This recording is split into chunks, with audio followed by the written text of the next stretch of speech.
recently, nagpapalinis kami. And natagpuan ko itong aking cookbook. My gosh! Tignan nyo, oh. Ito is ginagamit talaga for... Nung dati, nung high school kami, uso yung paggawa ng scrapbook. Pero ako, dahil hindi ako mahilig gumawa ng mga ganon, ginawa ko siyang cookbook. Ayan o, yung si compilation of recipes. And may mga nakaipit pang mga sulat kamay recipes ko. So today, gagayahin ko, tama ba gagayahin? Sariling recipe ko naman to. The term should be, I will recreate this recipe, coffee cake.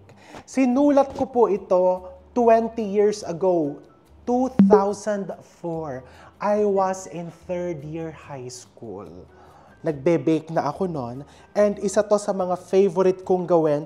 Believe it or not, 165 pesos lang po ang cost nitong recipe na to way back in 2004.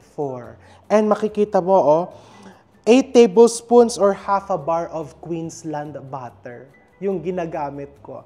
Before, tandang-tanda ko pa, ang Queensland butter ay 44 pesos lang. Ang isang bar na ganon. And ngayon, parang more than 100 pesos na. And I believe the cost of this recipe now would be around mga 500. Ganun na yung cost niya. Kasi magkano na butter ngayon, magkano na yung cream. But anyway, kung like mong i-recreate ko, ang daming recipes niyan dito, oh. Ang dami-dami. May recipe pa ako ng ice cream, truffle cake, at kung ano-ano pa. May apple cake, apple pie, chocolate mousse, chocolate cupcakes, ensaymada especial. Oh, nakikita mo yan. Talagang special yan. Ilagay mo dyan sa comment section if you want me to recreate these recipes. But today, let's recreate coffee cake.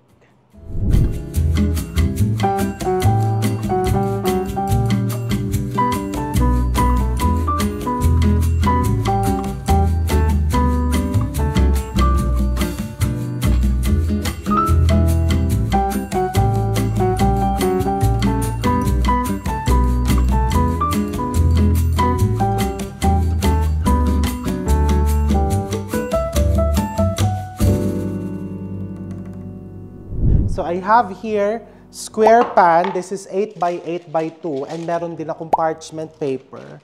I'm just going to brush the pan with some butter. You can use margarine, you can use shortening, even yung ini-spray. But I love using butter para yung talagang flavor, hindi nahahaluan ng hindi natin gusto. Diba? Well, ako lang, nang hindi ko gusto. Kung ayaw, gusto mo shortening or margarine ang ipang-grease mo, sundin mo yung gusto mo. Wag ako, yun ang mahalaga sa buhay, di ba? Sundin mo yung gusto mo at sundin mo kung ano yung tama. Tama din naman gumamit ng margarine or shortening. Tama din naman ang butter. My God, ang dami kong sinabi. But by the way, this recipe is coffee cake. Pero tataka kayo, wala namang coffee sa ingredients. Pinaglololo ba kami nito? It's called coffee cake because this is a perfect pair with coffee.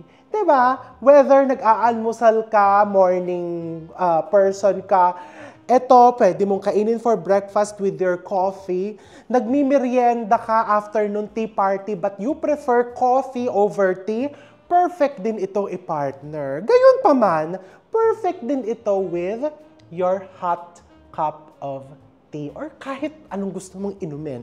Perfect to, basta happy ka. So, ayan na yung pan. Niready ko na yan. Pinipreheat na yung oven. Remember, sa mga first time na bakers, unahin ninyo, bukod sa sarili nyo, yung oven at yung baking pan. Okay? Yun ang una. Next, I have my ingredients for the cake, but uunahin ko yung ingredients ko for the crumble. This is the crumble. So for the crumble, I have walnuts, whole walnuts. I have a brown sugar. This is just flour. and butter, and some cinnamon powder. And ilalagay ko lang lahat yan sa aking maliit na food processor, the walnuts. Parang masyado namang maliit ang food processor ko. Pero since naibuhos ko na, pwede na din. The brown sugar na medyo nanigas na, kasi kanina pa po sinukat. Naku, ang kalat ko. Eh kasi nga ang liit ng food processor, dapat no medyo nilaki-lakihan ko. Ipapulse ko muna ng konti. Wow, ready na yung oven. Yun yung tumunog. And then I put in my butter. I'm using salted butter, by the way. You like unsalted, use unsalted. And then, pinch of flour, a tablespoon of flour, and a pinch of cinnamon. If you love cinnamon, dagdagan mo. And then, just process it. Just like that. Ayaw mong madurog masyado yung walnuts. Hindi kailangan durog na durog yung walnuts. Gusto mo may konti pating buo-buo. So, ito yung magiging pinaka-crumble. Next, we prepare the cake. Pero, sa baking, kailangan magliligpit-ligpit ka muna. Kailangan malinis ang kapaligiran.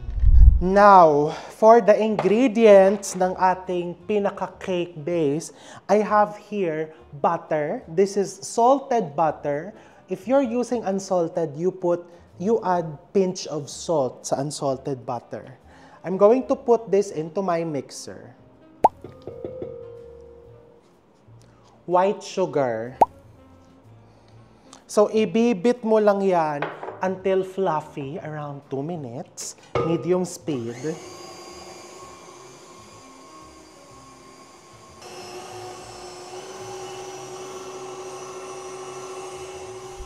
And kailangan mong scrape yung gilid ng bowl para talagang halong-halo yung butter and sugar.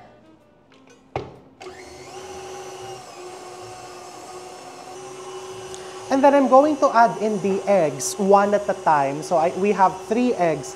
Make sure that all your ingredients are at room temperature, which means walang fresh na galing sa ref. So yung itlog hindi din pwedeng malamig na malamig. Lahat po yan, ilabas mo, iwan mo dito sa labas ng mga 1 hour before using it. So I put 1 egg.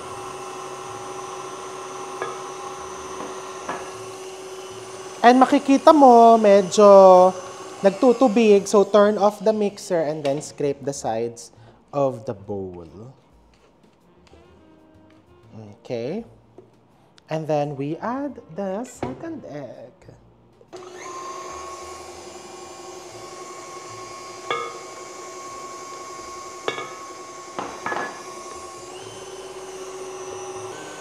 Medium-high speed. Pag medyo napansin mong, ay, parang lumalabnaw. The solution is simple. Kumuha ka ng konting flour, ibuhos mo dyan. 1 kutsara. Mix it again. And then you add in the last egg, the third and last egg.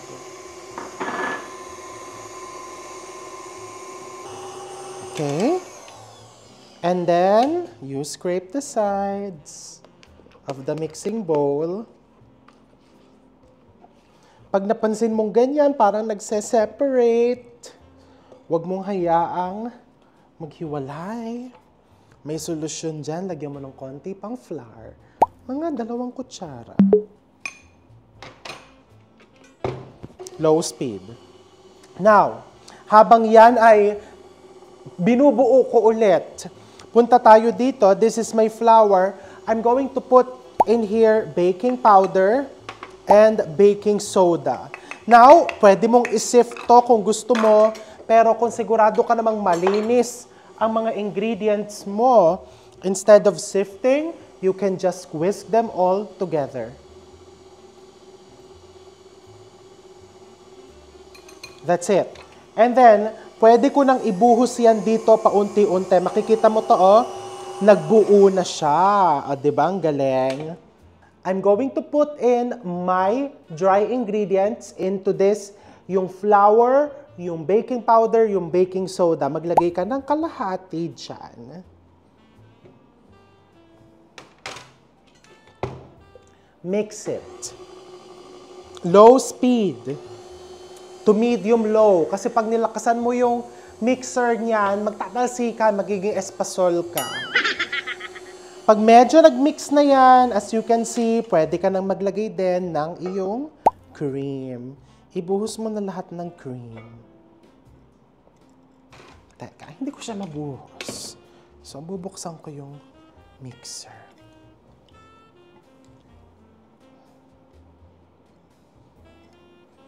Okay. Kaya po alternate ang paglalagay ng dry and wet ingredients ay para siguradong maganda yung absorption ng butter mo. Ibig sabihin, pantay na pantay yung pagkakahalo. Hindi mo pwedeng biglain lahat ng bagay, especially ang pagbe-bake. Low speed.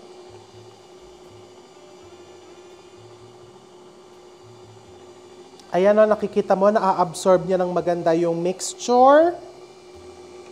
And while that's happening, pwede mo nang ibuhos yung iyong remaining dry ingredients. At habang umaandar yung mixer, hindi mo papanoorin yan, maglinis ka. Yan ang turo sa akin ng aking teacher, si Chef Joey. Hello, see you soon, Chef. Kailangan malinis ang kapaligiran. Hindi ka lang nakaganyan sa mixing bowl. Ang surrounding mo ay kailangan nice and orderly. So, once the batter is like this, you give it a nice scrape hanggang ilalim.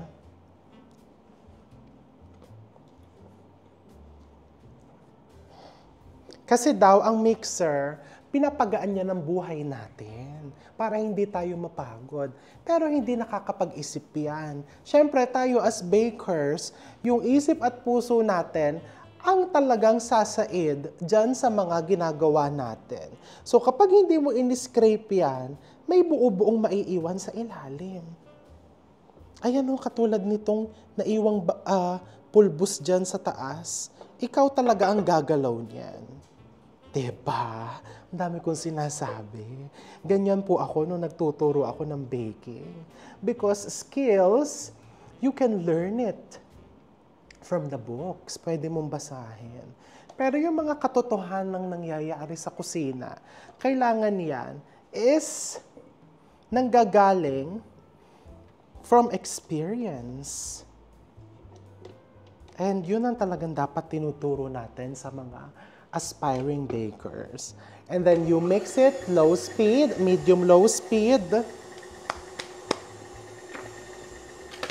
Maglinis ka. Muntik na mahulog. And then ito, hindi tinuturo ng lahat. Pag nakikita mong smooth na yung mixture, ilagay mo yung mixer sa high speed. Dito pwede mo panoorin, masarap panoorin to. Nakikita mo na babasag yung mga impurities. Mas nagiging smooth yung mixture. It's like pinapanood mo yung sarili mong success. I love it. Diba? Ganun kasimple lang. Yung high speed na yon para basagin mo yung mga impurities and to further aerate the cake. But don't overmix it. Kasi pag na-overmix ang cake batter, tumitigas po ang cake. So, scrape it like that. This is what I do. May mga magagalit dyan. Uy! Hindi ka naka-gloves. Naku po, isang oras mo i-bake to. My God! Majujutay po ang mga bacteria dyan and naghugas po ako ng kamay kanina. Ayan, okay? Scrape it like that. And me, ako lang po ito ha, hindi mo kailangan tularan. Tinitikman ko palagi yung butter. Why? As a baker and as someone who owns a bakery, pag kasi tinikman mo yan, malalaman mo kung nakalimutan mong ilagay yung asukal, walang tamis yon. Nakalimutan mong ilagay yung baking soda, walang pait. Nakalimutan mong ilagay yung baking powder, walang parang chemical taste. So by tasting this, alam mo na naibuhos mo lahat dyan ng ingredients na kailangan mo. Maling cream yung nailagay ko. Ang nailagay ko, for example, is non-fat na milk. Kulang sa linamnam yon. Okay? Kaya ko po tinitikman. Kung maselan yung tiyan mo, huwag mong tikman. The choice is yours. Maghuhugas ako ng kamay. Okay, now I'm going to pan this. You scrape. It's very important that you scrape. Medyo lumalaban yung butter ha, kasi po ang lamig ng kusina. The kitchen is very cold dahil nagsushoot kami. Baka humulas ako. Maglalagay ka ng kalahati sa pan mo. Kalahati lang. Okay. And you will be needing the help of an angled spatula para spread out mo. Just spread it out like that.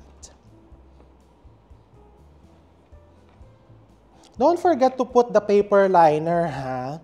Kasi baka mamaya hindi mo matanggal yung cake from the pan. Diyos ko, nightmare yon. Okay. Etong ginawa natin na crumble,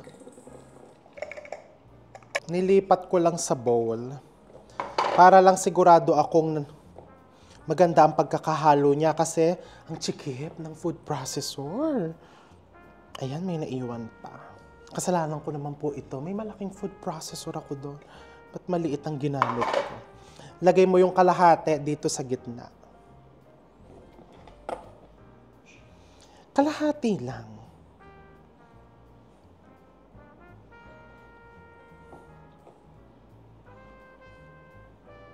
I love it. Ang daming walnuts.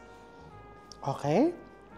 Tapos, ilalagay ko naman ulit tong cake batter.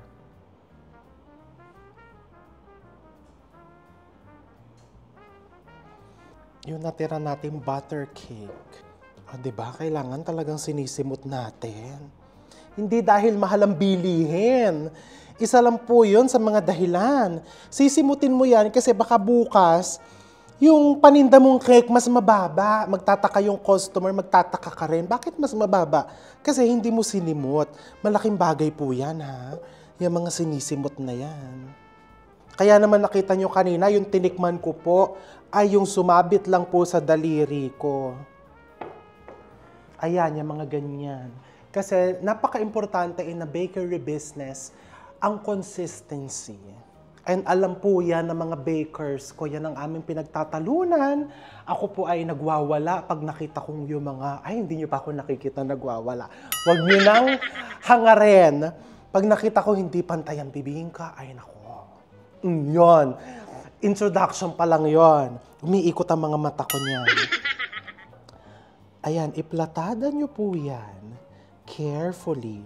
Kasi you want to maintain the integrity of the layer sa gitna. Kaya natin kinalat yan. Ayan, hindi ko na na-maintain ang integrity ng layer. Pero okay lang yan. Pag hindi aircon yung kitchen, mas madali po yan. Kasi hindi masyadong set na set. Dapat may gantong spatula ka.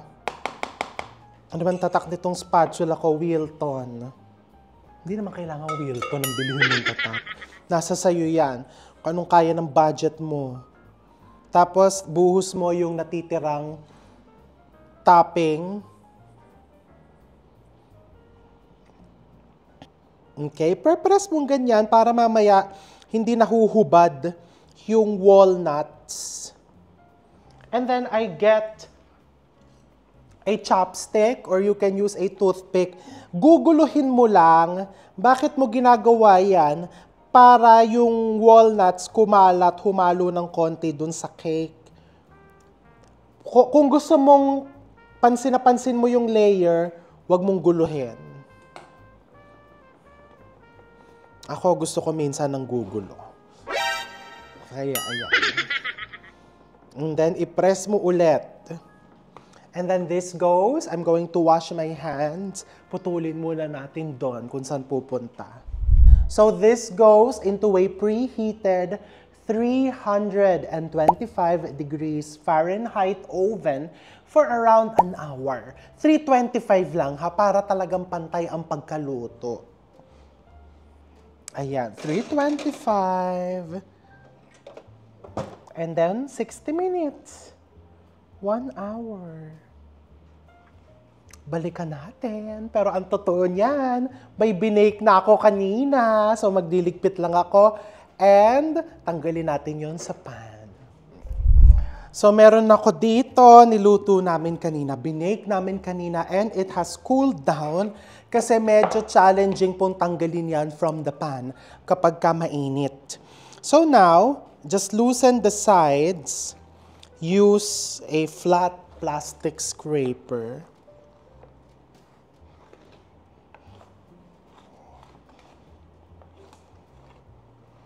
Now, the technique is this. Mag-ready ka ng dalawang chopping boards. So, ibaliktad mo muna dito sa isa. Perfect. Nice and moist.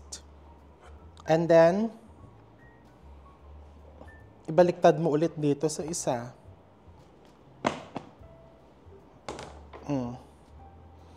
Beautiful. You see? Ayun yung layer ng walnut na iniwan natin dun sa gitna. Okay? Now, let's cut. Pakita natin ang loob. Pero bago yan, pwede mo muna yan i-drizzle. Hindi pala drizzle, i-dust ng powdered sugar. Diba? How festive is that? And then now, you get a knife. Yung iba, tinatanggal nila yung gilid kasi daw matigas. Pero ba't mo naman tatanggalin yan, diba? I just want to show you the inside. Look how beautiful. Diba nakaka-proud? And even without an icing, masarap talaga tong coffee cake na to. When you smell it, oh my God. Ito pa din yung amoy niya. Nung una ko siyang ginawa 20 years ago. Diba? And then, ikakat mo pa sa gitna yan. Kasi nga, pang ano lang eh. Pang merienda, pang almusal. Slice pa ako ng isa.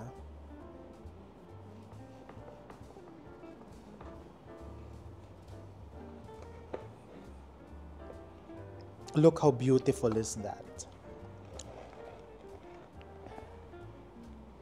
Diba? At syempre, ang pinakamasarap dyan ay yung matikman mo. Tikman natin. I love how moist it is. Kahit na makikita mong yung sides niya is well-browned, nag-caramelize talaga. Let's try.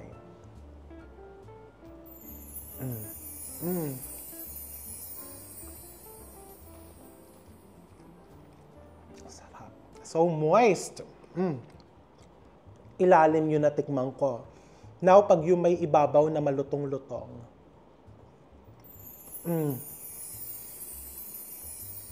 Sarap.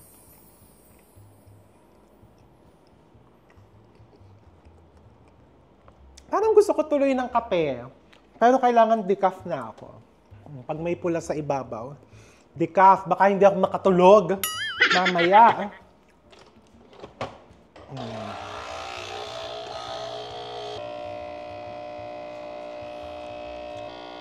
Ayan.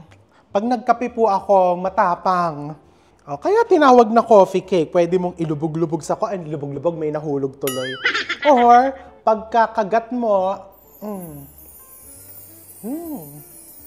coffee. Sarap. Oh my God. Ang perfect.